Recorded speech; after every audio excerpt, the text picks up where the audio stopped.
کدے منگ دے دعاواں بہ کے یاراں دے وچ کدے روندے سی جا جا غاراں دے وچ کدے منگ دے دعاواں بہ کے یاراں دے وچ کدے روندے سی جا جا غاراں دے وچ کتنا احساس امت دا سی میرے پیر نو ساری عمری رب نو مناندا رہیا فاعف عنہم واستغفر لہم وشاورہم فی الامر فاذا عزمت فتوکل علی اللہ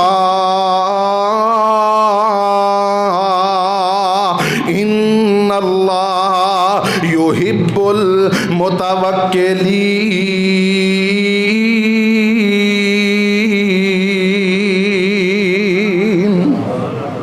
میرے نبی دی عظمت بڑی ہے، میرے نبی دا شان بڑا ہے، لیکن میرے ویرو صرف اس گل دے پیچھے نجات نہیں ہونی کہ کوئی بندہ میرے نبی دی عظمت نو بیان کردا ہے، میرے نبی دی شان دا معترف ہے۔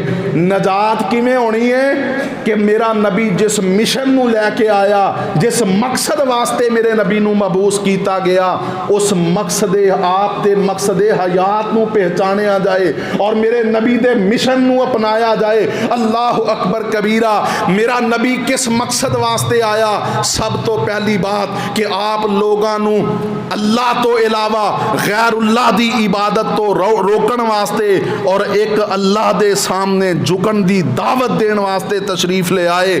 دوسرا میرے محترم بھائیو، یامرہم بالمعروف وینہاہم عن المنکر۔ میرے نبی دے آنے دا مقصد اے ہے کہ آپ لوگاں نو اچھائی دا حکم کرن تے برائی تو منع کرن۔ ہن کائنات دے اندر کوئی نیکی ایسی نیکی نہیں جس نیکی دا میرے نبی نے دسیا نہ ہوئے، اور کوئی برائی ایسی نہیں جس برائی تو میرے نبی نے روکیا نہ ہوئے،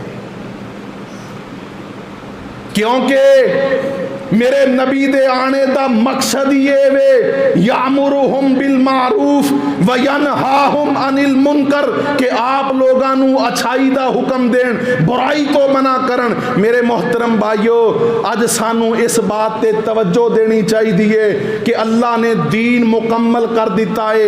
الیوم اکملت لکم دینکم واتممت علیکم نعمتی، دین مکمل ہو چکے آئے۔ ہن اگر کوئی بندہ نویں کوئی بدعت ایجاد کرے گا، دین دے اندر کوئی ایسا کام تلاش کرے گا جس نیکی دا میرے نبی نے کرن دا حکم نہیں دیتا، یقیناً او بندہ نیکی نہیں کر رہا بلکہ او اپنے واسطے جہنم دی آگ خرید رہا ہے۔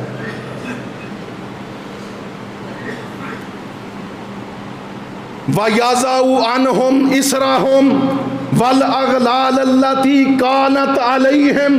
میرے نبی دی آمد دا ایک مقصد اے بھی ہے کہ آپ لوگاں دے کندیاں تو رسومات، بدعات، خرافات دے توق نو اتارن واسطے آئے نے۔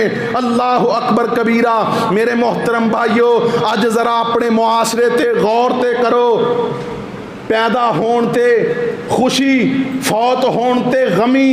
میرے محترم بھائیو، اگر کوئی تنگی تکلیف آ جائے، بے صبری، کیا یہ ساریاں چیزاں ساڈے دکھ تکلیف، ساڈی خوشی غمی، میرے محترم بھائیو، کیا یہ شریعت مطہرہ دے مطابق نے؟